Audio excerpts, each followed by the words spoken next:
Hello guys, welcome to my channel learn English Hindi. दोस्तों, आज हम लोग तोरू दत्त का बहुत ही famous story the young captive को पढ़ेंगे और इसका फुल हिंदी समरी जानेंगे। दोस्तों, अगर आप चैनल पर नए आए तो प्लीज़ चैनल को सब्सक्राइब करें, वीडियो को लाइक करें और ज़्यादा से ज़्यादा शेयर करें। दोस्तों, अगर आप इस वीडियो को फेसबुक पर देख रहे हो तो प्लीज़ पेज को फॉलो करें। तो गाइस, आइए मैं वीडियो को स्टार्ट करती हूँ। गाइस, पहले हम लोग इंट्रोडक्शन को जानेंगे इस स्टोरी का।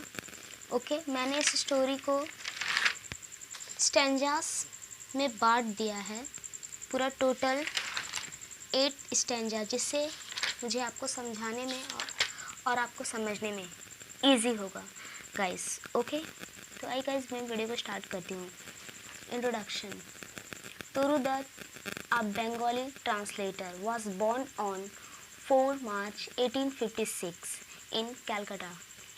तोरू दत्त एक बंगाली ट्रांसलेटर है जिनका जन्म 4 मार्च 1856 कलकत्ता में हुआ।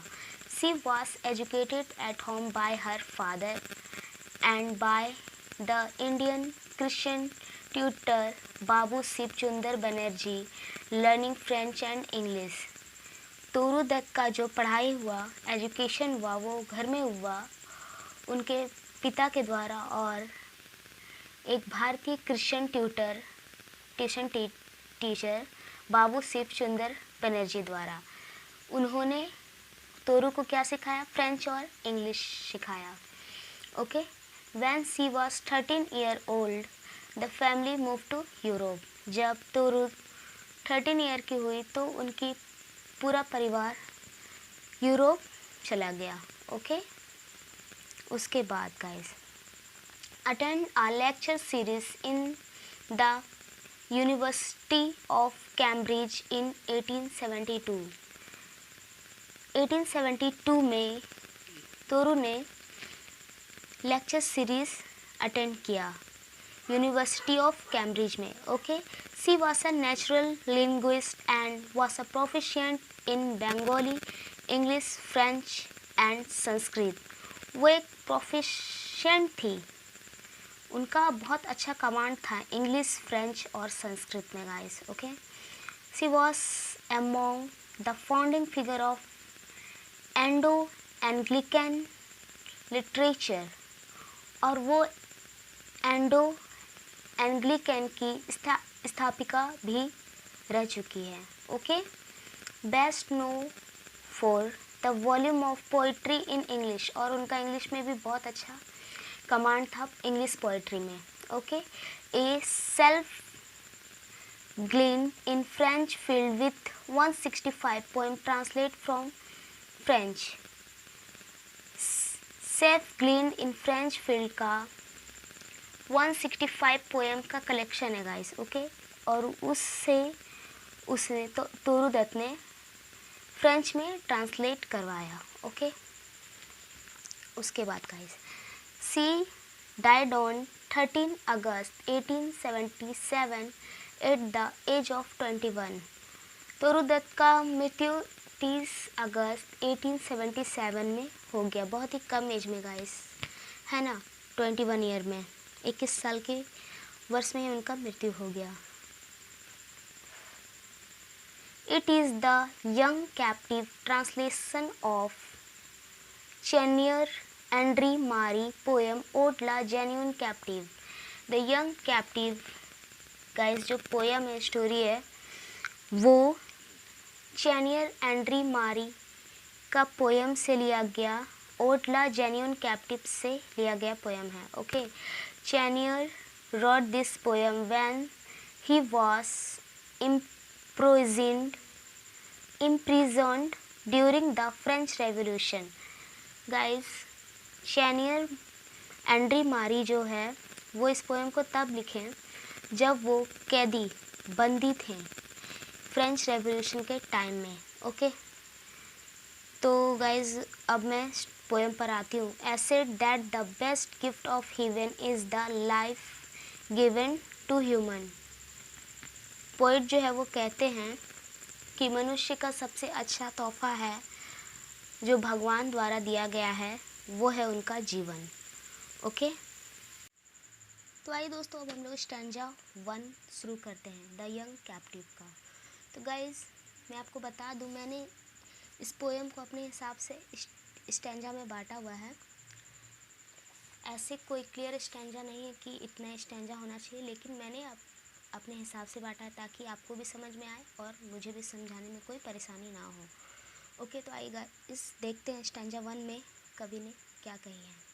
गाइस, इससे पहले आप प्लीज़ चैनल को सब्सक्राइब करें, वीडियो को ज़्यादा से ज़्यादा लाइक करें, शेयर करें, कमेंट करें। ओके दोस्तों, the poet start the poem with the words of the young captive woman M.A.D.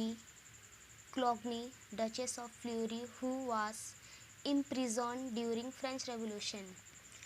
इस कविता का शुरुआत कुछ ऐसे शब्दों से होता है, एक औरत से होता है, यंग औरत, एक यंग कैदी औरत। गाइस, उनका नाम होता है M.A.D. क्लोगी, डचेस ऑफ फ्ल्यूरी, और वो फ्रेंच रेवोल्यूशन के टाइम में कैदी थी। Okay, it is not a strange thing that the green cluster bloomed during the full moon, the tide, and like the morning hour rise in the life। यह कोई अजीब बात नहीं है कि पूर्णिमा के दौरान हरे रंग के गुच्छे खिलते हैं और उसी तरह जीवन में समय का बढ़ता है, हमारा जीवन भी उसी तरह बढ़ता है guys. Okay, She stated that through the trouble are like the dark clouds। Guys, यहाँ कवि हमें ये बता रही हैं कि जीवन में जो कठिनाइयाँ आती है वो एक काले बादल की तरह होता है।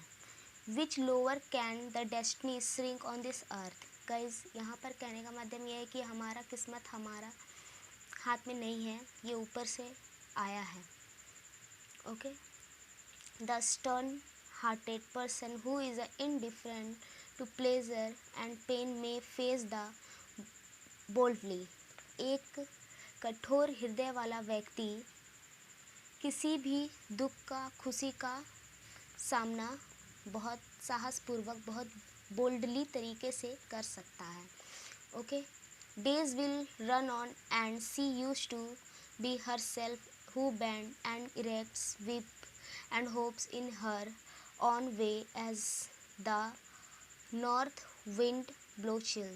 गाइस, यहाँ पर कहने का तात्पर्य ये है कि दिन चल रहा है, दिन बीत रहा है, और वो अभी जो कवि है वो कैदी बनी हुई है, कैदी है, कैद में है, और वो अपने हिसाब से कुछ नहीं कर सकती, ना अपने मन से कोई काम नहीं कर सकती। वो पहले अपने हिसाब से उठ सकती थी, बैठ सकती थी, बैंड हो सकती थी, रो सकती थी, लेकिन अभी वो कुछ नहीं कर सकती, अपने हिसाब से कहीं जा नहीं सकती, क्योंकि वो एक बंदी है फ्रेंच रेवोल्यूशन के टाइम में। ओके, उसके बाद गाइस स्टैंजा 3 देखते हैं।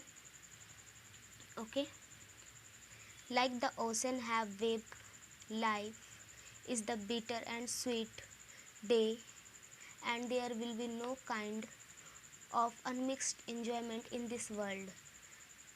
जिस तरह सागर की लहरें होती है, वैसे ही जीवन भी कड़वा और मीठा है, और इस दुनिया में किसी भी तरह का अमिश्रित आनंद नहीं होगा, या फिर किसी को भी अमिश्रित इंजॉयमेंट नहीं मिलता है इस दुनिया में। ऐसा तो नहीं है कि दुख और सुख दोनों एक साथ आप मतलब एंजॉय कर सकते हो, नहीं, या तो दुख आएगा, दुख रहेगा, या फिर सुख रहेगा, उसके बाद दुख के बाद सुख, और सुख के बाद दुख। यही कहने का तात्पर्य है कवि का। Okay, the walls of the prison will never enclose her the fairest illusion. वो उस कैदी की भावनाओं को कैद नहीं कर सकती। ओके, जेल की दीवारें उस कैद से कभी भी घेर नहीं पाएगी। ओके, उसके बाद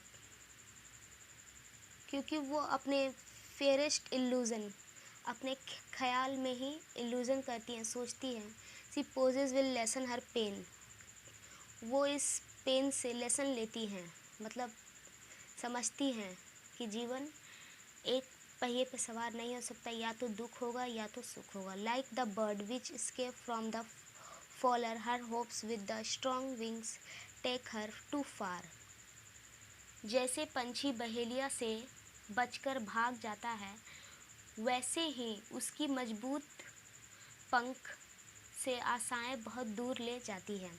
जैसे फॉलर गाइस, फॉलर का मतलब होता है बहेलिया। बहेलिया जो होता है वो पंछियों को पकड़ता है, तो पंछी अपने जैसी बहेलिया उसे पकड़ने जाता है और वो पंछी उड़ जाते हैं अपने मजबूत पंखों के साथ आसमान में बहुत दूर, टू फार। ओके, उसके बाद गाइस, ओके गाइस, अब देखो, the poet says that the offspring of the crime regret the presence of this captive in the prison, welcome other prisoners each morning with a tinday of pleasure at time. She state her journey seems to be too far of the elm tree which border avenue. उस guys सुनो, मृत्यु उसके पास आती है, वह शांति और शांत मन से सोती थी और शांत के मरहम के साथ जागती थी जो उसके पास खड़ा था, और अब वो नहीं रहा क्योंकि वो एक कैदी है रेवोल्यूशन, फ्रेंच रेवोल्यूशन के वक्त में। ओके, उन्हें कैद कर लिया गया था। कवि आगे भी कहती हैं, ओके, कवि कहती हैं कि वसंत ऋतु में अपराधों का पश्चाताप होता है। जेल में इस कैदी की अपराधी उपस्थिति हर सुबह अन्य कैदियों का स्वागत एक सुखद एहसास के साथ कराती है। ओके, कवि कहती हैं कि उनकी यात्रा एलम ट्री से बहुत दूर लगती है जो एवेन्यू की सीमा पर है। कहने का तात्पर्य ये कि उनका अभी कैद से बाहर निकलना बहुत दूर है, मतलब उन्हें खुद नहीं पता कि वो कैद से बाहर कब निकलेंगे। उसके बाद guys, stanza 5, the nearest thing in life has just passed without being enjoyed. The life she has enjoyed is during the spring and harvest she had now in the prison. Through the season like the sun, she is completing her routine. She rises in the morning and shines in the garden like a queen with a honor and wait for the stillness of the evening. Guys, stanza 5 में क्या कहती है कवि, मैं आपको short में पूरा समझा देती हूँ स्टैंजा 5 को। जीवन में सबसे नज़दीक चीज़ें बस आनंद के साथ बीत जाती हैं। ओके, जीवन में जो सबसे नज़दीक चीज़ें होते हैं वो आनंद के साथ बीत जाती हैं। इसका तात्पर्य आप किसी तरह से भी डेथ से भी ले सकते हो कि आपके फैमिली मेम्बर, कवि की फैमिली मेम्बर का डेथ हो गया तो वो आनंद तो नहीं है, क्योंकि उनके साथ जब वो फैमिली मेम्बर थे तो आनंद था, लेकिन वो चले गए तो आनंद नहीं है। ओके, जीवन जो उसके आनंद के लिए हो वह वसंत और फसल के दौरान है। अब जेल में भी वह सूरज की तरह मौसम में अपनी दिनचर्या पूरी कर रही है। वह सुबह उठती है और सम्मान के साथ रानी की तरह बगीचों को चमकती है और शाम की शांति का इंतज़ार करती है।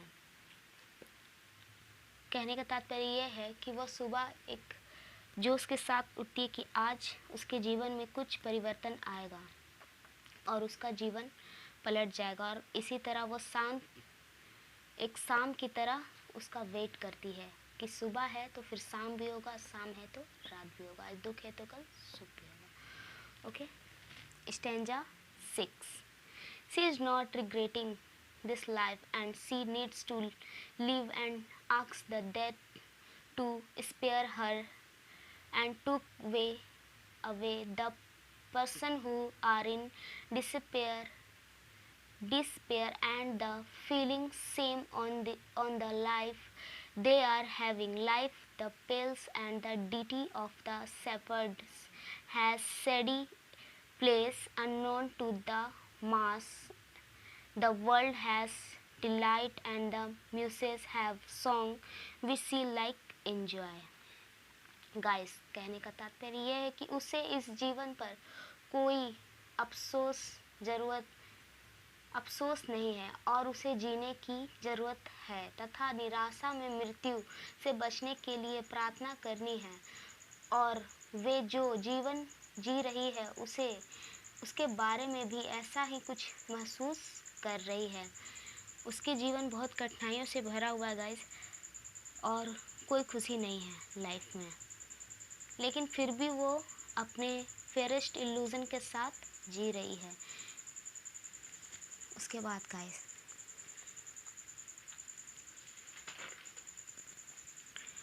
She does not want to perish soon. वह जल्दी ही से नष्ट नहीं होना चाहती। वह अपने जीवन से दुख तो है, लेकिन वो हताश नहीं हो रही है। Okay, as a prisoner, the poet is moved with the words and thought of the young woman who is also a prisoner.